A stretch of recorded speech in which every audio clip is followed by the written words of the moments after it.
Hey, what's going on? It's your boy Kevin. Tanya. Hey, we're here with another episode of Couples Connect. This is the first time we've ever done this, so this is a first, man, on Couples Connect podcast.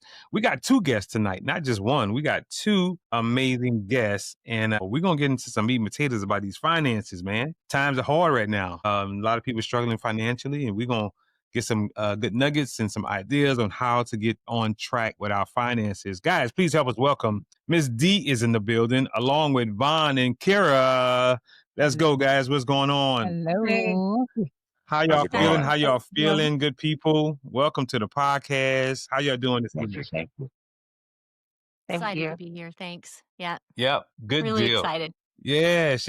So let's get into it. So D, tell them a little bit real quick, man, 15, 20 seconds. How do you help people? We're talking about money. We're talking about Yeah. finances. You've helped, Vaughn and Kara in their financial. We're going to hear a little bit of their story, their journey, and you was able to help them with that. How do you help people with their finances, D? Yeah. I'm money coach for couples, and I bring them together, and we talk about how their money conversations are going, and we try to normalize those money conversations. That's one of the top priorities of the work that we do, so that they can have more positive ones, and then get aligned. And we work on all the practical stuff with money too. So they can figure out how to manage their money well and stuff. But it's really like so focused on the relationship too. Yeah, I love it. And I think a lot of couples too are struggling, because even though you have, a man, a wife, the husband and the wife, there sometimes it still could be rough, even in a two-income household, just in this day and time, right? They're struggling. It's still tough to kind of really maybe, I don't know, maybe get a higher paying job, maybe just to even find a job, all these different things. And sometimes the debt just outweigh the income that's coming in, man. So it makes it tough. So Vaughn, Kara, man, what's going on? What brought you guys to get with D? How was your finances in the very beginning? And how did you guys get to the point to say, you know what? We need some help with our finances. So what was happening before you got with D? We were, for lack of a better word, terrible with our finances. She did her thing, I did my thing, even though I wanted us, or we both wanted to do our thing together, but it just, wasn't clicking like that. And one of our mutual friends that goes to my church actually introduced me to D via internet through email. And we got the ball rolling and met up, and Dee asked me some good questions. Blessedly, I'm pretty transparent, so it actually worked really well. And then introduced Akira to Dee, and Akira bought in, and here we are. Yeah. So I like it. So since we're gonna test that transparency right now, my friend. Oh, so what was your overall financial picture? What did it look like for you to get to the point to say, hey man, we need some help? So what was that like? Hey, were we check to check? Were we like struggling? To what degree were you struggling in that financial situation? You got people knocking on the door, you got your repo man that you know what I'm saying? How bad was Yeah. it? How bad was it? So pretty much all of the above, All the repo man at the door, the check to check, the whole, when we get paid this week, we're going to take care of this. We get paid next week, we're going to take care of that. Okay, so we got about this much for gas, so let's make sure we don't really, drive too far. I mean, the whole nine, the whole 9 yards, getting the payday, the payday advances, and not answering the phones of the debt collectors and all of that. And I ain't talking about her, I'm talking about me. It was bad, man. Like, you said, a picture? Is it just a huge dirty question mark? It's just it just looked bad. That's the picture. Yeah. It was bad. Wow. I think we wanted to we talked about it even before we got married. We talked about finances, and our major thing was, okay, finances, we should have those together, because when you don't have them together, you got separate finances. Now you keeping secrets. And even though we kept saying that's what we wanted, when I did my one-on-one with Miss D, I found out and I discovered and uncovered that we were still like our upbringings of money helped us to understand like why we were where we were because his view of money was completely different of my view of money. I've seen money handled a different way than how he was raised seeing money handled. So on my end, I'm thinking I'm doing stuff the right way. And on his end, he think he doing stuff the right way because that's what we've seen. But we never thought to come together and try and draw the picture together. It's like we both had our own little puzzles and we were Well, trying we to take did. our pieces. Mm. We tried. Well, quick and Really? yeah, What we do? quick and long. Yeah. Mm-hmm. Sorry. We had got- to, so I Speak to the mic, Vaughn. Yes, we Speak to know. the Oh mic, my Vaughn. God. Yes. You know what? well, we had to Yeah, we had a joint account Yeah, we and was there. yeah, we was there for a second. Yeah, I thought we was doing something, but still, Yeah. my upbringing with money and my upbringing just period. I grew up in we both grew up in a one family household, one parent household. Yeah, one parent household. My apologies. And I grew up where my mother handled the finances even when she was married to my dad, and she never shared any finances with my dad.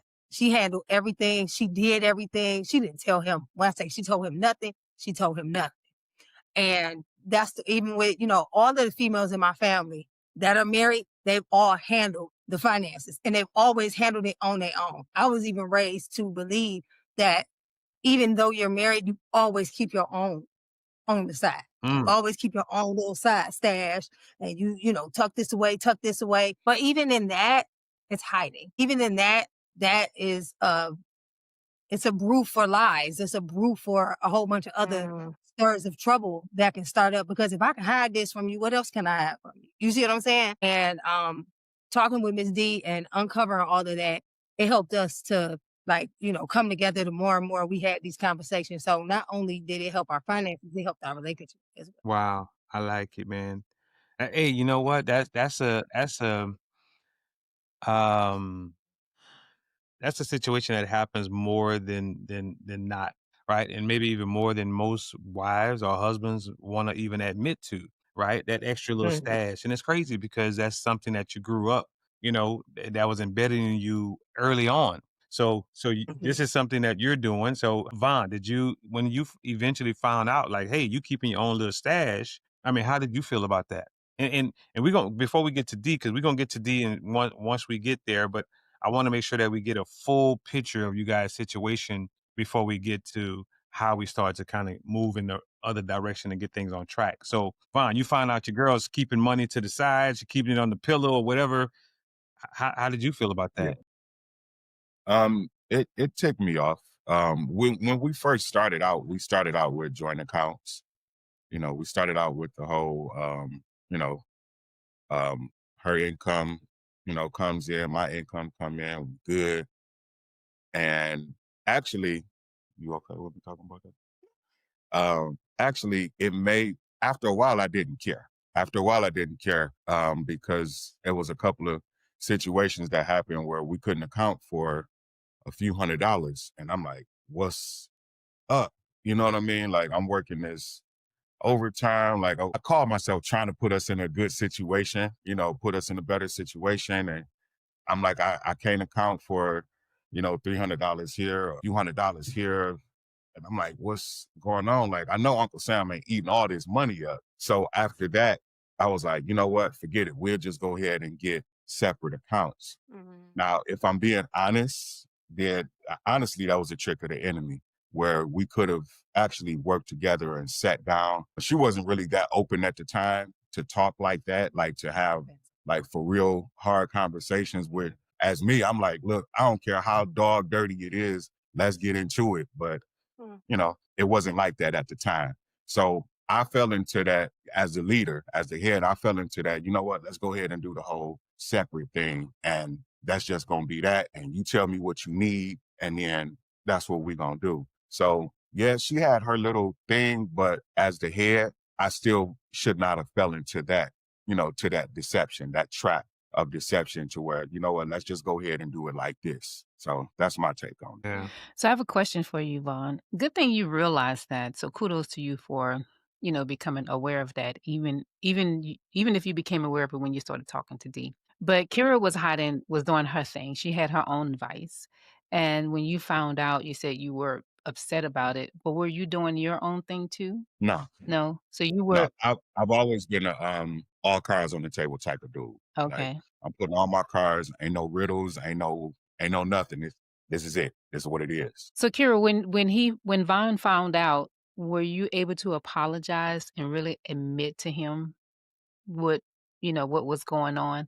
And did you express to him when y'all talked about y'all finances that growing up in your home, that's how your mom was, all the women were? Did you guys talk about that? We did not because um I didn't really get into the deep diving of the way my family was raised up until we got with Miss D. It didn't really, to me, I didn't think that that was such a important part of my growing into adulthood. I didn't, like, Yeah. I didn't look at that Mhm. piece. You know what I mean? I had my own vision and view of what marriage was supposed to be frolicking through tulips and skipping and playing, and everything is lovely and everything is bubbly. And that's just how it was. I'm thinking, oh, like when we had our first conversation, remember pastor asked us in counseling, he's like, well, what are y'all gonna do about finances? And I'm like, oh, it's no problem. We're just gonna put it all together until it was time to put it together. Mm. And I was the type that I felt like as long as I can put it back, it don't matter how much I take away. But when I couldn't put it back and he's like, well, it's $150 missing. Now I'm defensive because I know I took it, but I don't want to tell you that I took it because my plan is to put it back. You know what I mean? That was my thought. Like, don't worry about it. I'm put it back before you even find out. But by the time he found out about it, now I'm mad and I'm being defensive about it. Mm. So Wow. yeah, it was that, dealing with Miss D and coming up and her asking those questions about the family, it helped me to realize like, this is all the things that my family used to do. And now I'm taking those pieces and I'm putting it into my marriage, but I want my marriage to be different. So I got to do something different. I have to be open. I have to be honest. I have to be vulnerable. And those were some hard things to do. Being a business owner, I own my own salon. Oh, we own a salon now.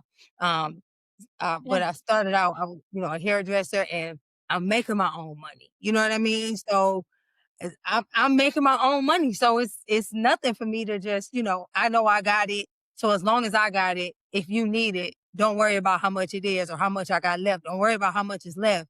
As long as you got it when you need it, that's all that matter. And that's the way I looked at things.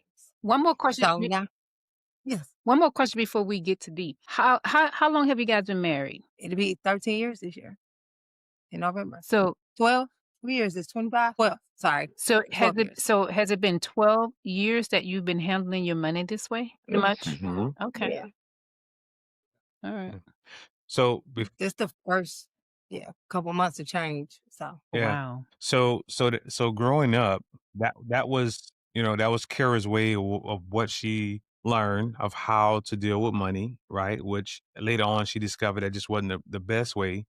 Vaughn, real quick, how did you grow up? What was your bringing up, growing up? How were you taught, if at all, how to manage money? I would go to you remember, I don't know if you remember Ameritech, Yeah. the phone company. Yep. Yep. Um, my mom used to give me the Ameritech bill and I don't even know how much the phone bill was, but she would have me go up there and pay the Ameritech bill, go up to Mishcon, pay that bill, the gas bill. But actually like sitting down and saying like this is this, this is this. It was always God always provided, but it was always, in my opinion, from my perspective, kind of scarce, because my dad was in and out, Lord rest his soul. He was in and out. And when he was there, he would give my mom a little something, but actually sitting down like, hey, this is how we do this is how we do that. No, I was pretty much the back burner dude. Like, hey, okay, you sacrifice, you take your money, you do this, you take care of this, you take care of that. Whatever you can do for yourself later, if it's something left, then cool. If not, hey, it is what it is. At least everything is taken care of. But it was a check to check or hopefully when we get paid kind of thing.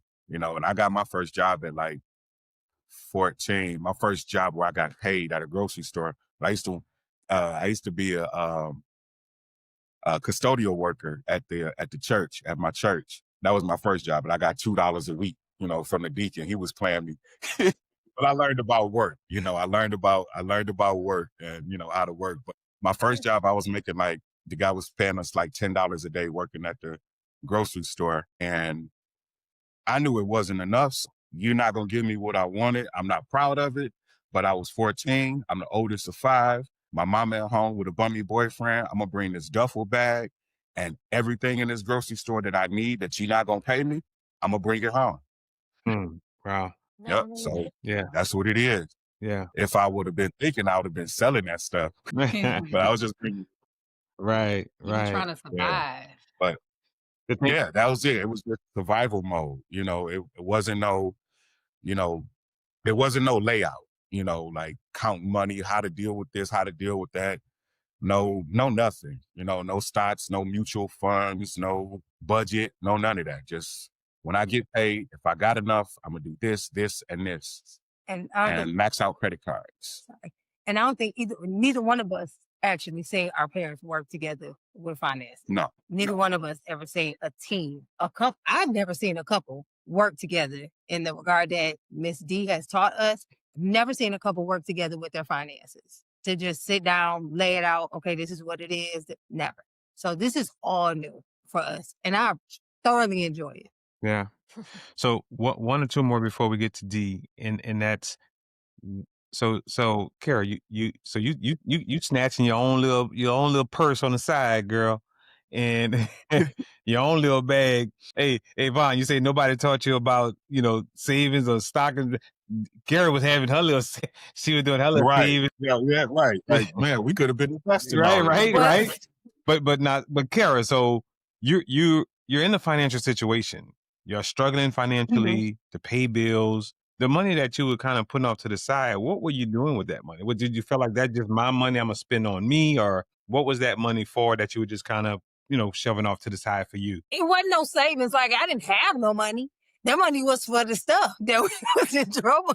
That money was for paying the bills. Okay. I didn't have anything like stash. It wasn't nothing there. Gotcha. It just wasn't any. Yeah, it just wasn't no transparency. It was still, you know what I mean? Like, if I did put some money, like, perfect example. If I did put some money to the side and I moved, like, let's say I get a check and I put $500 over to the side, and then Davon comes and we're talking about, he's like, okay, well, this is to pay this bill. I already done paid this bill, so now I'm gonna take the money that he gave me and do something else with it, pay another bill and whatever else we're behind. Then I'm like, oh, well, now we're behind on this. And he's like, well, I gave you $500. What happened to what I just gave you? Oh, well, that had to pay for this. It wasn't like I was forthcoming with telling him where we were. So he's thinking that he's taking care of one thing, he's taking care of something else, not knowing that we're in the hole somewhere else. Gotcha. So, Thanks. No, that's what I wanted. I wanted clarification on that to see where that money was going. Right. So that clears it up. So you still had the right intentions. You still was just trying to man the house and do stuff. It's just that you guys were just doing it without any communication on how y'all was doing it. Right. Exactly. Okay. So I totally get it. So last question, and we're going to D. How was the conversation when you got to the point is like, you know what, we need help? What was that conversation like? Who brought it up? Who initiated the conversation? And what was that conversation like? That would be me. We were in a really, really bad place. I was starting a medical couriering business, and which was, pretty cool. And it got to a point, when our mutual friend, Jen, had told me about D, I was sitting there thinking like, yeah, we should do this. But at the same time, I'm not really making no money. You know what I mean? I'm not really making nothing to be able to bring nothing. This is my thinking.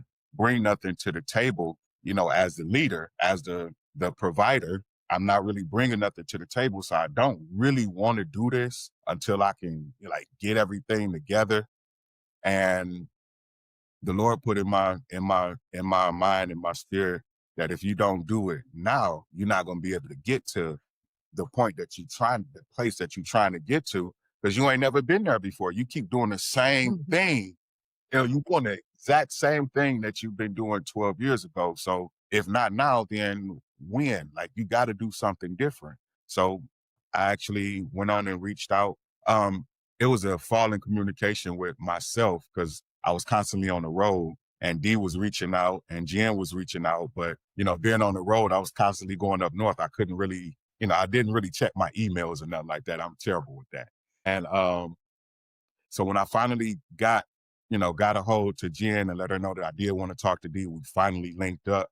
And from there, it's just been up. It's been up from there. It's still been some downs as far as financially, but just recently the Lord has blessed our finances to where we're able to gain some traction, and actually sit down and put some things together. But the Lord gave it to me as the head, like, look, we got to do something different. You got to do something different.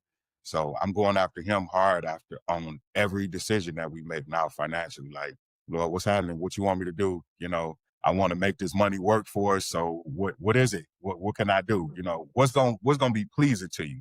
Because I can do a lot, but what's going to be pleasing to you, and how's it going to benefit, going forward? Not just for us, but for anybody, man. We got a lot of dreams. Yeah. Wow, We got a lot of dreams. that was so good, and thank you guys for your transparency so far. It means a lot to hear you guys, just be super honest, because you don't get people like that. This is Right. gonna be Yeah, money. a breakthrough for a lot of people, and I love how you brought God into it, Vaughn. So kudos to you for that, and Yeah. kudos to And you, Kira, for getting on board with him, with your husband. yeah, and that's the thing that I wanted to say, because my family they're all women and they're all the head of the households. They're all headstrong. And I came into this marriage very headstrong. Yeah. And being a part of this with him is helping me it's helping me with full submission to the marriage. And Get up and make my sandwich. all right, then.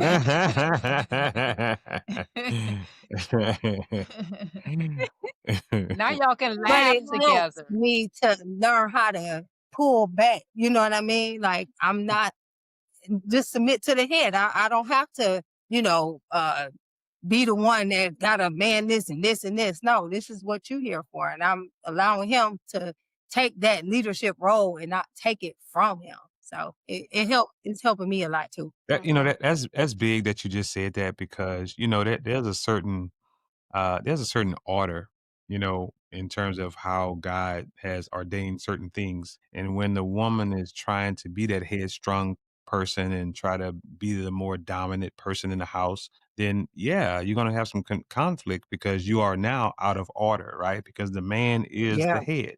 So it was good, Yeah. that you eventually recognize that, hey, I'm a follow this man. As long as he's following God and I'm a follow him, it tends to be where you need to be, right? And as long as he connects to God, right? And then that would really usher you more to say, I'll follow you as long as you're following God, right? And I Right. think sometimes the conflict comes when maybe the husband is not following God, so he's not in alignment. So it's hard for the wife to kind of, follow the husband. But yeah, good stuff. I really appreciate it. D, let's. Oh, One more thing before we go to D. mhm. Vaughn, Yeah, that's good. you said that God blessed you guys recently financially. Could you share just a little bit of how he did that? This episode of Couples Connect is sponsored by Just Like You Hair Care System. Introducing Just Like You Hair Care, the perfect solution for healthy, growing, moisturized hair. Our hair growth oil is enriched with essential oils like calendula, lavender, rose petals, also enriched with nourishing jojoba oil, promoting growth, reducing breakage, and restoring scalp health. Follow it our moisturizing leave-in cream to lock in hydration for smooth, manageable hair all day long. So you get to feel confident with thicker, stronger, and deeply moisturized hair. Our products are made with all natural ingredients and is designed for women or anyone who want a holistic approach to hair wellness. Shop today and experience the transformation. Just like you hair care, your hair, your confidence, and your journey. The link is in the show notes. Now back to the episode. Yes. Um, I worked for a motor company doing their security.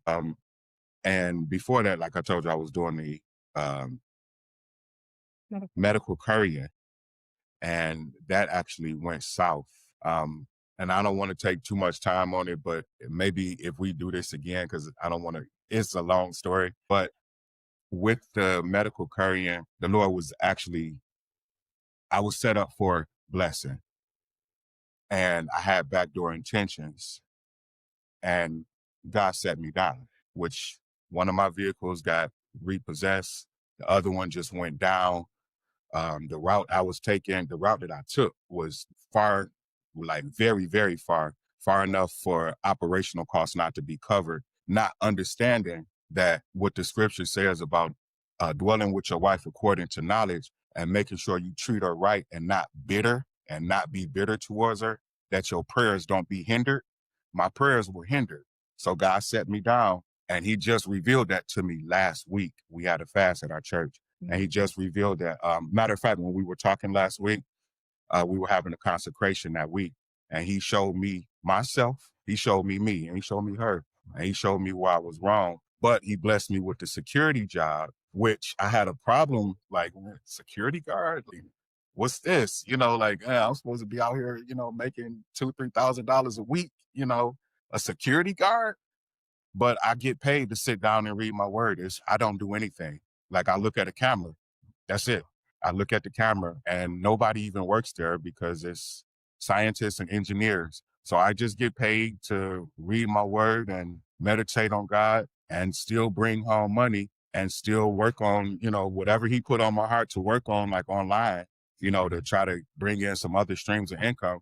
I got all the time that I need to do it because all we do is observe and report. We pretty much legal snitches. We see something. If it ain't good, we go report it. We can't physically engage. So he definitely blessed. We get paid every week. And I'm just excited. I'm excited where the Lord has taken me, the way that he has humbled me. I should have humbled myself, but he had to humble me. And I believe that once, I can show him that I can be trusted with what I want to make, then he's going to open that door. But for now, I take my $950 a week. Gotcha. Praise the Yeah. Lord. That was good. That's awesome, man. I love it. I love it. I love it. So Dee, Von, Kira come to you and they like, Yeah. girl, here's our mess. Fix it. Right. Fix Right. it, Lord. Fix it. So when they Take come the to wheel. you and, they explain, where they're at, with their financial situation, how do you begin the process and break things down and to start to get them on the right track? Yeah, yeah. Well, I think it's really great that you've kept going and asking them questions and having them reveal more and more. So I don't need to talk as much. I'll make it brief and you can ask those guys more questions, okay? Because I think it's going to be super inspiring to people, right? Encouraging. Yeah, yeah. Yeah. Honestly, we didn't go right into the financials, did we? They did not share. They did not share. I did not ask for all the nuts and the bolts and, how much debt do you have and what's your income and all that kind of stuff. I think I used to do that in the beginning when I would coach people. But yeah, we just started with the relational stuff. We started with, emphasizing, right? Yeah, emphasizing from the very beginning how important it is to be a team because that's really the main focus of the work. And so, right from the beginning, we started about how do you talk about money, and gave them ways to do that, like ways to start a conversation and topics to talk about, and with the intention of normalizing those conversations. And I really think you guys can tell me, Davon and Akira, but I really think starting there and just making it emphasizing that it was going to be a weekly, at least at minimum, it was going to be a weekly conversation that you were going to have. And I gave them conversations to have as suggestions. And then things that would come up in the program too would be additional conversations. But yeah, just with that intention of having those conversations even if they've been super uncomfortable before, just getting that started. And I think the other thing was in the very beginning, before we even met as a group, we had this one on one.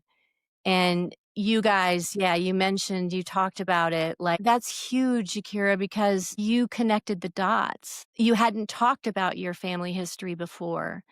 Um, yeah, and in this way, when I hear you talking today, it just seems like, oh, yeah, you really connected the dots. It was that we start with awareness in the work that we do together. And that was the huge, deep awareness of that's why I do what I do. And I think compassion entered in then. It was like, oh, I understand why I do what I do.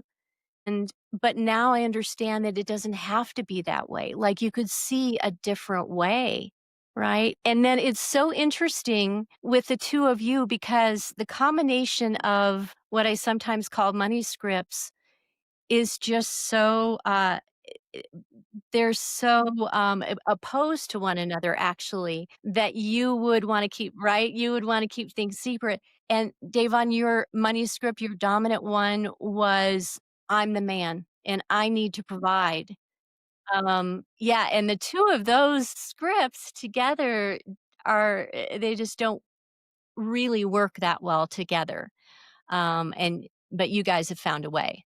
Yeah. So that's kind of how we started. And I love that, Yeah. man. I love that you did start like that, D, because I think Mm, you identified the true problem that they were having, and there's a yeah. saying that how it says is most people don't have a money problem, they have a money management problem, right? In managing the money, they had that Yeah. issue, but the very first thing it was that you had to address was them getting on the same page, right? Before we even get to the money piece, y'all need to be on the same page and create some foundational stuff there, and then we can get to the money piece. So that was real. I mean, that was big how you pretty much kind of got that started. And it seems like, man, D was more than a financial, coach. She was more like a Yeah, marriage counselor. absolutely. Yeah, and I mean, and it was needed because and the thing that I do appreciate so much about Miss D is the fact that she didn't dig in our wallets. Like, give me a checkbook. Let me see what the balance is looking like. It wasn't Mhm. like that. It was thought provoking. She gave you Mm. the opportunity to reflect and think and figure it out without, she pointed to parts that made you Say, have to say, yep, we gotta do you had to shine a light on it. The light right there. You can't say, oh no, it was right there. So I appreciate the fact that she gave us thought-provoking conversations, thought-provoking topics, and just things to help us self-reflect Yeah, on ourselves. Because I never would have thought to dig back into the way my family was raised if she wouldn't ask me. You know what I mean? So yeah, Mm. yeah. I appreciate questions, it. bro. Yeah, Mhm. it's interesting how, a lot of people it's kind of like when you're in an environment, when you're in it yourself, you don't really understand and see what's like, like what's really going on until you kind of get out of it. And then when you get out of Mm. it, then you can kind of see like, wow, that was a mess. You know what I'm saying? Yeah, So it's really Mhm. one of those things. But most people, because they say, you're a product of your environment, right? So yeah, everything that you're around all the time, you begin to pick up those habits and those traits because that's all you know. That's your environment, right? But when you kind of Yeah. get yourself out of that situation, then you can kind of have a little bit more better view on like, wow, that's what I was doing.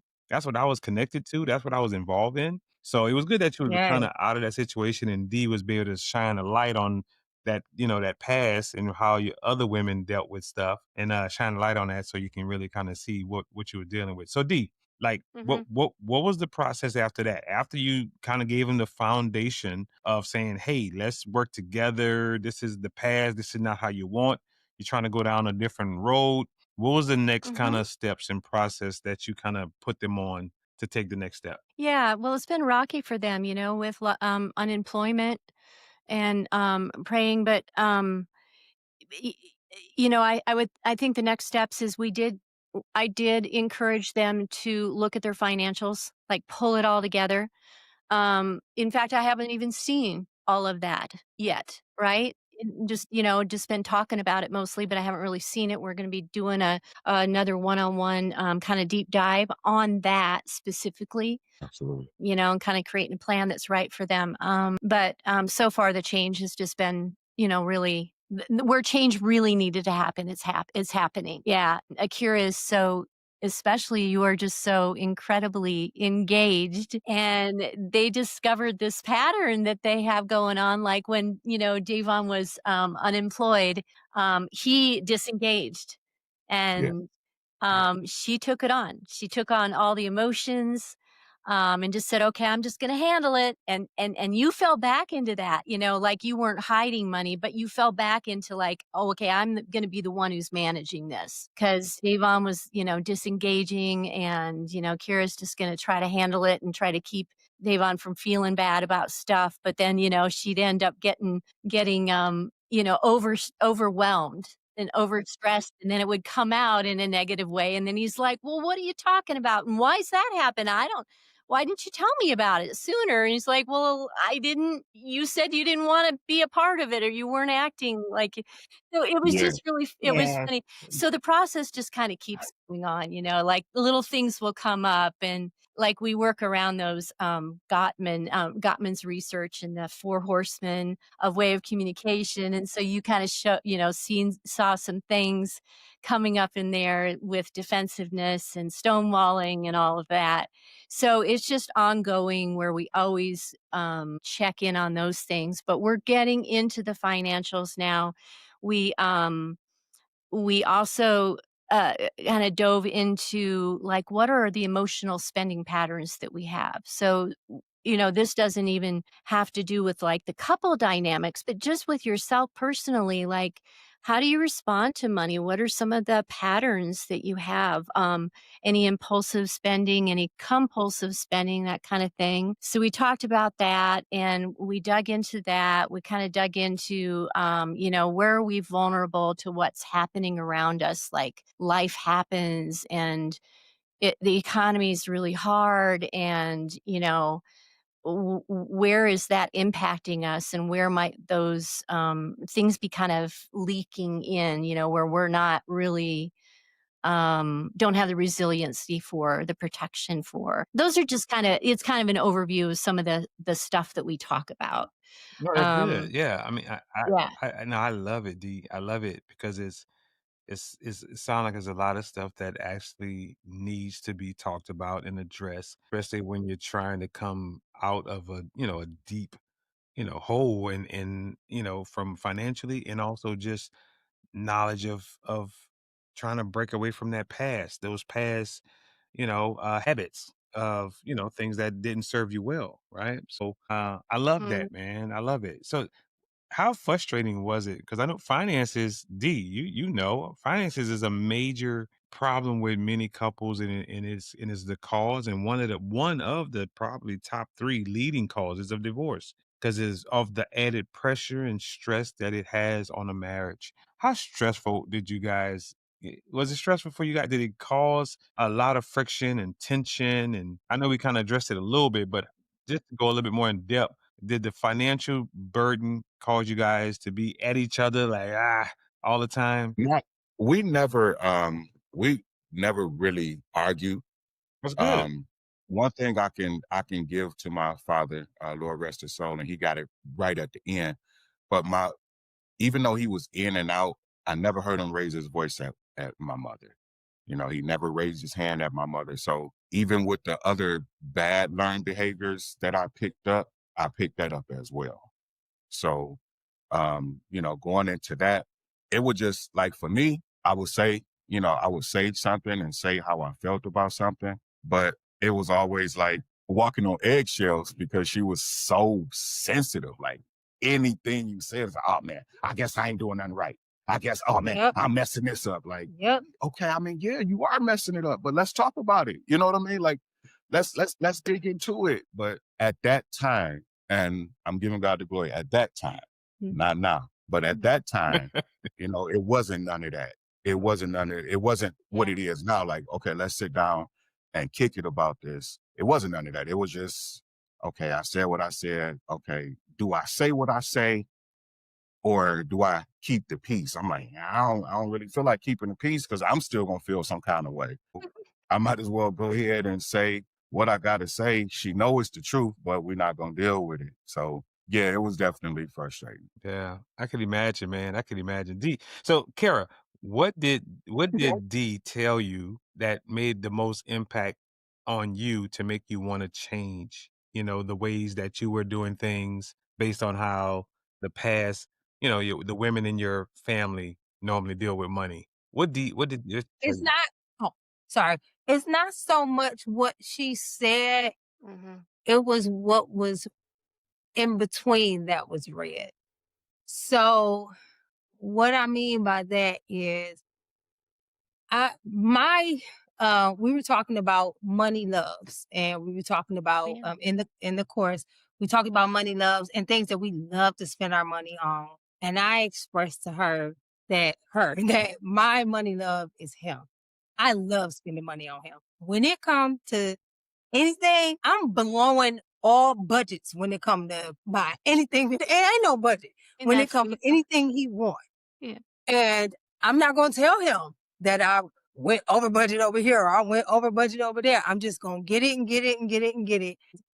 He had expressed that it doesn't help. He's like, I don't need that. What I need you to do is to be transparent with me about the finances. It's nice that you get me things, but this is what I want. I want you to be transparent with me about the finances. I ain't hearing that before. I don't care. I want to just love you my way. You know what I mean? And if that means buying you 55 pairs of watches because you broke one, that's, that's what I want to do. But when he explained that, when he expressed that in the class, Mhm. she expressed it to me like, instead of doing that, listen. It just caused me to pique my ears and actually listen to what he was saying.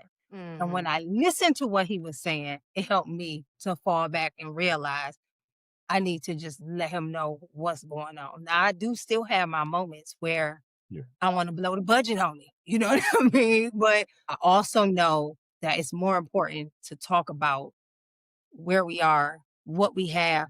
It's easier now because I'm so open about talking about where we are and what we have and what's available and what we can do. So now I can blow that $17 budget on them. You know what I mean? If that's what we got left, I can blow that $17. So, yeah. But that's what she did. It was more so she helped me listen to him That's because I interesting. wasn't listening. That's interesting because and you can tell me if I'm wrong or not, but a lot of times women, maybe men too, I'm not sure, but women, we love our husbands the way that we want to be loved. So that Yeah. we'll take something and we'll overdo it and overdo it and overdo it because in reality that's really how we want to be loved. Is that why you do that or did that in the past? Is because that's how you wanted to be loved in some kind of way? Maybe not the same exact thing with That's a good question. buying him the watches, but in some way you wanted to be loved in a way that buying him the watches or whatever you would buy for him, in return he would love you without him really knowing what that is in a way that you wanted to be loved. So I would say yes and no, because I did what I like doing that for I've been doing that our entire dating. Even when we were friends, he turned 35 and I bought him 35 gifts. I bought him a gift every day. Mm. He got a present every day up until Wow. his birthday. 35 gifts in 35 days. But I've always done things like that for him. And